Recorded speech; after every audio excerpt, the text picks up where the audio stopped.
Unti-unti na tayong pumapasok sa pinakamatinding yugto ng Elbaf Arc. Ito na ang climax. Straw Hats at buong lahi ng mga Giants laban sa Nightmares, sa Holy Knights at sa pinakanakakatakot na presensya sa buong One Piece, si Imo, na kasalukuyang sinasapyan ng katawan ni Ganko. May paglaya ni Ngoki, may revelasyon na tinago ng halos 3 dekada, may declaration of war laban sa world government at may isang plano si Zoro na posibleng magpabago sa takbo ng laban. Lahat ng yan at marami pang iba, pag-uusapan natin ngayon sa full chapter review ng One Piece Chapter 1172. Pero bago natin simulan ang review na to, siguraduhin nyo muna nakasubscribe kayo at naka-on ang notification bell para hindi nyo ma-miss ang mga susunod nating One Piece breakdowns. Alright, simulan na natin. Ang pamagat ng chapter ay The Elbaf That I Admire.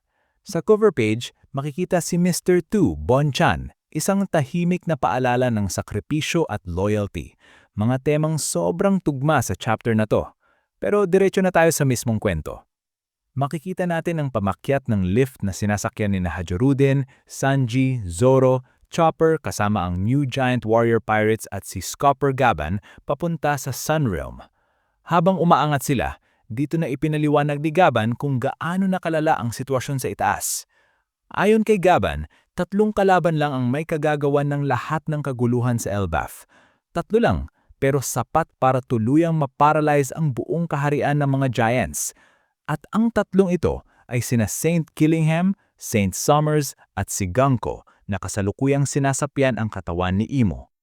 Dito pa lang, makikita na natin kung gaano kaibang uri ng kalaban ng Holy Knights. Hindi brute force ang ginagamit nila, strategy, psychological warfare at hostage control. Dito na mas detalyadong ipinaliwanag ni Gaban kung paano nila nagagawa ang kidnapping ng mga bata. Una, si Ganko. May kakayahan siyang manipulahin ang direksyon, galaw at path gamit ang kanyang mga arrow. Kapag naapektuhan ka ng ability na ito, para kang nawalan ng sariling will. Kahit ayaw mong maglakad, mapipilitan ka. Kaya kahit gaano kalaki ang mga bata, nagagawa nilang i-march ang mga ito papunta sa Western Harbor na parang walang nangyayari. At ang mas delikado rito, hindi ito basta-basta nare-resist kahit ng mga veteranong Giants. Ikalawa, si Saint Summers. Isa na siyang Briarman matapos kainin ng kanyang devil fruit. Gumagamit ng hindi nakikitang tinik para balutin ng mga bata. Kapag may nagtangkang iligtas ang mga ito, ang mismong bata ang masasaktan. Isipin niyo yun, gusto mong tumunong pero bawat hakbang mo ay nagiging dahilan ng mas matinding sakit sa inosenteng bata. At ang mga tinik na ito ay sobrang tibay, hindi basta-basta napuputol, parang bakal. Ikatlo, si Saint Killingham. May kakayahan siyang ipatawag ang pinakamalalalim na takot ng mga bata. At dahil giants ang mga bata, mas lalong nagiging malalaki, mas mabangis at mas mapanganib ang mga nightmares na nagmamanifest sa Sun Realm.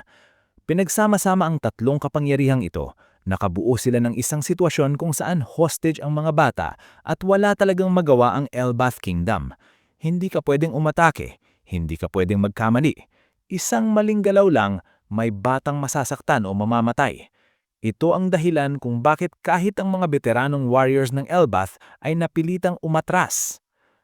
Pagdating ng grupo sa Sun Realm, tumambad ang isang ganap na impyerno. Wasak ang paligid, nagkalat ang mga nightmares at makikita ang Great Eric, ang barko ni Dory at Brogy na nagliliyab at halos tuluyang nawasak. Sa unang tingin, inakala nilang patay na sila, pero nilinaw agad ni Gaban, buhay pa sila, pero wala na sa tamang pag-iisip. Hindi nagtagal, dumating si Kashi at dito natin nalaman ang mas nakakatakot na katotohanan. Sina Dory at Brogy, na ngayon ay tinatawag na Devil Giants, ay kontrolado na ni Imo at ang target nila ngayon ay si Elder Harol. Isipin niyo to, 2 sa pinakamalalakas na giants sa kasaysayan ng Elbaf ginawang sandata laban sa sarili nilang kaharian. Mangantala, ang mga batang dinuktot ay halos makarating na sa Western Harbor kung saan naghihintay ang barko na gagamitin ng mga Holy Knights. Mabuti na lang at naroon sina Ripley at Frankie na gumagawa ng paraan para pigilan ang tuluyang pag-alis ng mga bata.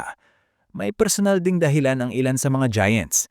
Ang kapatid ni Rodo, si Bjorn, ay kabilang sa mga dinuktot, kaya agad siyang tumakbo patungo sa harbor kasunod sina Gerd at Goldenberg dahil alam nilang kapag mag-isa siya, tiyak ang kamatayan. Dito makikita kung gaano kapersonal ang laban na to para sa bawat giant. Hindi ito lang digmaan, laban ito para sa kanilang mga anak at kinabukasan. Tinanong ni Sanji ang kalagayan ng school at library at dito siya labis na nabahala. Parehong wasak at nasusunog na, dahilan para mag-alala siya sina Nami at Robin. Si Zoro naman, mas matahimik pero mas mapanuri. Sa mga tanong pa lang niya tungkol kina Dory at Brogy, makikita na naiintindihan na niya na ang dalawang higanteng ito ay hindi na kumikilos ayon sa sarili nilang kagustuhan. Ipinakita rin sa chapter ang overview ng branch number 8, parang isang war map ng buong Elbaf.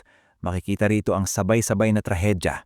Nasusunog na school at library, mga batang patungo sa harbor, si Elder Harold sa Western Village, Devil Giants at Nightmare sa gitna, at ang Straw Hats na unti-unti nang naiipit.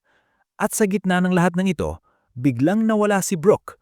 Walang nakakaalam kung paano siya nakakatakas, pero malinaw na may sarili siyang pake. Lalo na't may koneksyon siya kay Ganko sa mga alaala at posibleng kay Imo mismo. Hindi ito basta random disappearance, may pinakamalalim na kahulugan to. Sa huling bahagi ng chapter, tumutok ang kwento kay Elder Harold. Alam niyang malapit na ang kanyang katapusan. Alam niyang hindi na siya makakatakas. Kaya pinili niyang isapubliko ang katotohanan gamit ang transponder snail para marinig ito ng buong Elbaf. At dito na natin nalaman ang buong katotohanan. Hindi si Loki ang pumatay kay King Harold. Ang tunay na may sala ay ang world government na gumamit ng demonic power para kontrolin ang kanyang hari at ang buong Elbaf. Para pigilan ng tuluyang pagkasakop ng kaharian, kinailangang ialay ang buhay ni King Harold at si Loki ang kusumong tumanggap ng galit at puot ng buong Elbaf loob ng halos 3 dekada. Isipin niyo yon, isang inosenteng prinsipe na piniling manahimik para maiwasan ang mas malaking digmaan. Pero ngayon, bumalik na ang mga demonyo at dito na naglabas ng pahayag si Elder Harold, isang official declaration of war ng Elbaf Kingdom laban sa world government. Kahit alam ng mga giants na dehado sila, lalo lamang tumibay ang kanilang loob. Hindi na sila lalaban just for to win. Lalaban sila para sa dignidad at kalayaan. Sa pinakahuling esena ng chapter, naiipit na sina Zoro at ang New Giant Warrior Pirates sa pagitan ng mga Devil Giants. Ayon kay Harudin, kapag tuluyang na-corner sila, wala nang takas, wala nang pag-asa. Pero sa gitna ng kaguluhan, nakangiti si Zoro. At kapag nakangiti si Zoro sa ganitong sitwasyon, ibig sabihin, may plano na siya. At dito nagtatapos ang chapter kasama ang line ng editor, "A spark of resistance flares." Huwag kalimutang mag-like, mag-subscribe at hit ang notification bell para sa mas marami pang One Piece breakdowns. Salamat sa panonood. Kita-kits sa susunod na chapter.